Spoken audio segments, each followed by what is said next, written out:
Salut tout le monde, Maker Scott pour vous. Aujourd'hui, impression 3D et jeux vidéo. Oui, c'est une phrase que je dis assez souvent sur cette chaîne. Après les déboires que j'ai eu avec ma petite Anycubic Chiron, je me suis dit qu'il fallait que je me relance un petit peu dans l'impression parce que ça faisait un moment du coup que j'avais pas imprimé quoi que ce soit. Alors, elle est toujours un petit peu en mauvais état, hein. C'est-à-dire que la réparation que j'ai fait la dernière fois est toujours en place. Je n'ai pas encore fait la réparation finale. J'ai un nouveau fer à souder qui est beaucoup plus puissant que les anciens et qui est donc plus adapté et je vais pouvoir faire la nouvelle réparation. Par contre, je n'ai pas encore commandé le câble, ni la gaine de protection, ni le ressort pour pouvoir protéger en fait le câble pour éviter qu'il se plie.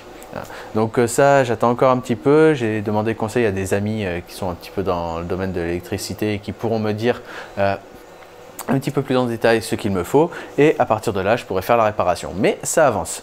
Du coup, pour l'instant, je n'utilise pas l'imprimante, enfin du coup le plateau, surtout à 100% de sa capacité. Hein, j'imprime à 50 degrés, je crois, au lieu des 60-65 que je fais d'habitude.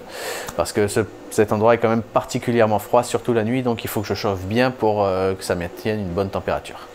Mais bon, quoi qu'il en soit, j'avais envie de faire un print et du coup, aujourd'hui, j'ai emprunté le modèle à l'univers de Minecraft. Alors je sais, ce jeu n'a pas forcément une très bonne réputation, principalement parce que sa communauté est assez jeune et assez immature, pour rester poli. Mais c'est un jeu que j'apprécie particulièrement, étant donné que ça fait quand même plusieurs années que j'y joue, j'y ai rencontré plusieurs de mes meilleurs amis dessus, et c'est un jeu sandbox, hein, c'est-à-dire bac à sable, c'est-à-dire qu'on fait absolument tout ce qu'on veut dans un monde ouvert, et c'est le genre de jeu qui me plaît beaucoup. D'ailleurs, c'est l'un des précurseurs de ce type de jeu. Alors certes, les graphismes sont vraiment mauvais, hein, c'est des cubes, c'est pas beau, tout ça, mais une fois qu'on passe au-delà de ça, qu'on joue entre amis, ça reste un très bon jeu multijoueur pour s'amuser un petit moment. Du coup, pour ce print, j'ai choisi ceci.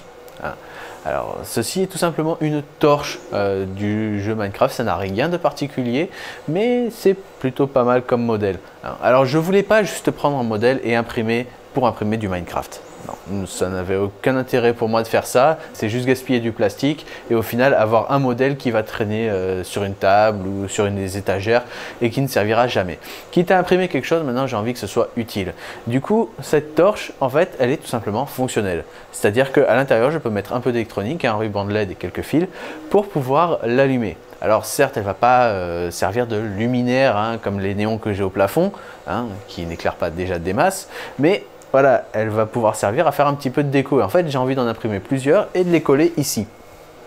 Hein, bon, pas juste clafir le mur avec des torches, hein, non, non, juste en mettre genre 3 ou 4 hein, dans les coins et le long là, histoire de décorer un petit peu, de rendre ça un peu plus gai tout simplement. Voilà. Donc après, j'aurais juste à faire courir un fil derrière la plaque. Hein. Il y a un petit peu d'espace entre la plaque en bois et le mur. Donc c'est parfait. Et ensuite, j'accroche tout ça à une batterie et je peux l'allumer, histoire de décorer un petit peu. Franchement, je trouve que l'idée est pas mal.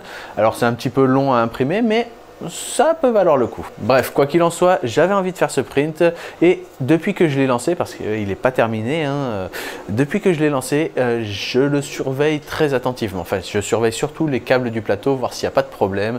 Je touche un petit peu, voir si c'est pas trop chaud ou quoi que ce soit et j'attends de voir le moment où tout va péter. Je vous montre, c'est parti. Et voilà, donc là, vous pouvez voir, tout est en train de s'imprimer. Hein, ça fait 4h30 que c'est en train de s'imprimer.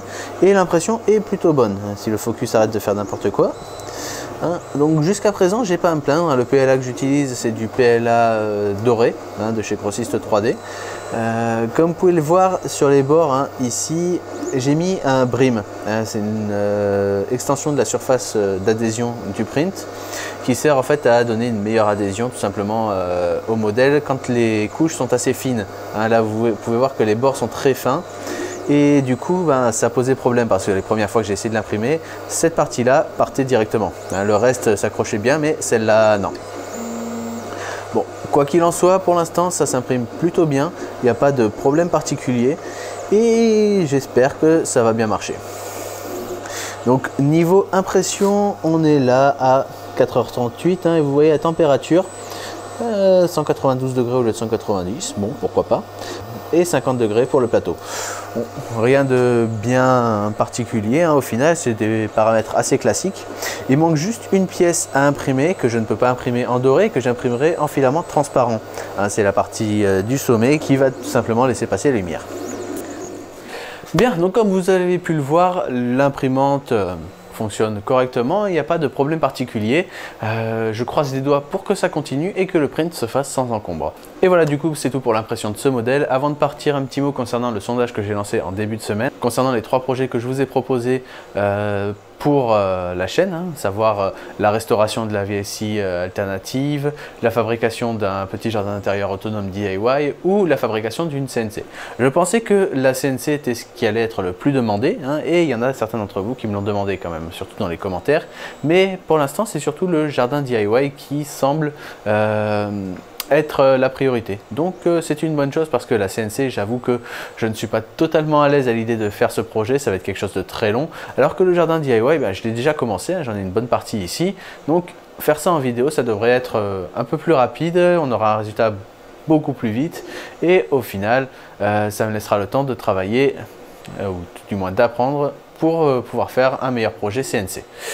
Bref, donc c'est tout pour cette vidéo, j'espère que ça vous a intéressé, hein. N'hésitez pas à réagir dans les commentaires si la vidéo vous a plu. Mettez un pouce bleu, abonnez-vous à la chaîne, partagez-la, hein, même si vous voulez. Et moi je vous dis à très vite, ciao!